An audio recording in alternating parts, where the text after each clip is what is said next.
Sugar அப்படின்னு வரும்பொழுது 3 விதமாக சொல்லலாம். Type 1 diabetes, type 2 diabetes plus gestational diabetes அப்படின்னு சொல்லிட்டு, அதாவது ப்ரெக்னென்சி டைமில் நிறைய பெண்களுக்கு வரக்கூடிய ஒரு டயபெட்டிஸ். இந்த டைப் 1 டயபெட்டிஸ் அப்படின்னும் பொழுது இள வயதினருக்கு வரக்கூடும், ஃபெமிலியலாக இருக்கிறதுக்கான வாய்ப்புகள் அதிகமாக இருக்குது. இது இன்சுலின் செக்ரீஷன் உடம்புல இல்லாததுனால, ஸோ இன்சுலின் மட்டும்தான் இதோடைய முக்கியமான ஒரு மருந்து. டைப் 2 டயபெட்டிஸ் அப்படிங்கிறது அப்படி கிடையாது. நம்மளோட life style modification, diet plus medicine இது எல்லாமே வேணும்.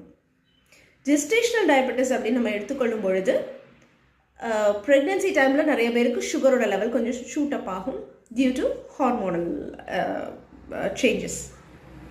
யூஸ்வலாக டெலிவரி ஆகி ஒரு 3 மாதத்துக்குள்ளே இது கம் டவுன் ஆகிடும், செட்டில் ஆகிடும். ஆகலை, கூடியே இருக்குது அப்படின்னா you have developed into type 2 diabetes. So again இந்த ஜெஸ்டேஷனல் டயபெட்டிஸ்க்கு பெருசாக ஒன்றும் மருந்து தேவைப்படாது, சரி ஆகிவிடும். ஆகாத பட்சத்தில் டைப் 2 டயபெட்டிஸ் ஆகும் பொழுது கண்டிப்பாக மெடிசன் எடுத்துக்க தான் வேணும்.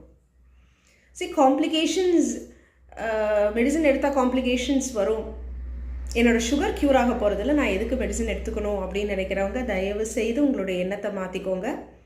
ஏன்னா இந்த சுகர் இன்க்ரீஸ் ஆகிறதுனால வர காம்ப்ளிகேஷன்ஸ் நம்மளுடைய உடம்புல இர்ரிவர்சிபிள் டேமேஜ் உண்டு பண்ணிடும். ஸோ பெட்டர்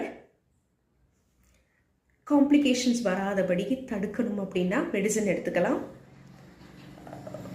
அலோபதி மெடிசனை விட ஹோமியோபதி மெடிசன் ரொம்ப மேலானது. ஏன்னா இதில் காம்ப்ளிகேஷன் இல்லை, சுகர் லெவலை கண்ட்ரோல் பண்ணலாம், provided you follow the chart. அதாவது டாக்டர் சொல்கிறத நீங்கள் அப்படியே ஃபாலோ பண்ணணும்.